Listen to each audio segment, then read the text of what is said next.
he found himself in the neighbourhood of the asteroids 325, 326, 327, 328, 329 and 330.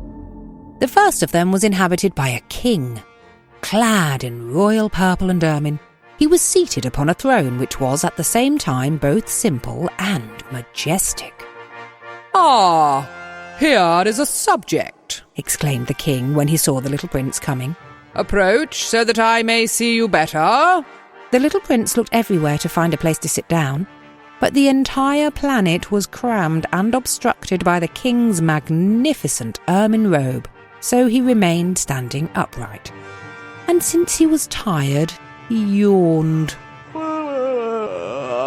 "It is contrary to etiquette to yawn in the presence of a king," the monarch said to him. "I can't help it," replied the little prince. "I have come on a long journey, and I have had no sleep." "Ah, then," the king said. "Yawn again.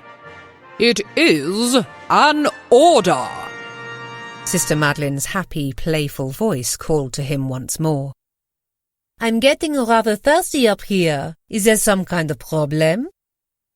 Carrington leaned slightly forward out of the crevice and craned his head to look up. And there she was, 30 metres higher this time, casually looking down, unflustered, breathing normally, resembling someone waiting for a bus. His already bad humour got the better of him. "Look, sister, either stay in one blasted place or I'm going back down." She seemed to weigh up his words for a moment and then answered in the same light tone. "All right, but you shouldn't blaspheme. It's bad for your soul. Are you feeling all right? You look rather pale." "Before you say anything, I had a long night."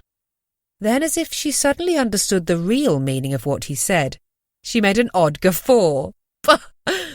"You mean you drank too much, Fifi? And you a public official too, and climbing our mountain?" He glanced to his right at his cousin Tad. Though they weren't blood-related, Tad held all the same mannerisms as Ronan, even parted his dark hair the same way. Tad held a similar expression, deep grooves lining the space between his brows and brown eyes slitted. Something wasn't right. "I dinna like this," Liam murmured. "Aye." Tad's gaze skittered over the landscape. "Perhaps we'd do best to increase our speed. Any trap that's laid out we'll fall into, whether we go slow or not." Tad nodded. "'Tis better to hurry, I think. If they're coming, whether we like it or not." Liam urged his horse forward and into a gallop, Tad and the men behind him following, their horses' hooves creating fresh divots on the earth. Only a few minutes at that pace went by before he could hear the thundering of hooves behind them. "Don't you even want to know if I've been with other men? Well, I have.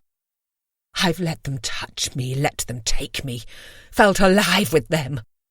Perhaps you can hear that. Not even you can be that far away." Carrington stared back, as if his whole being had stopped.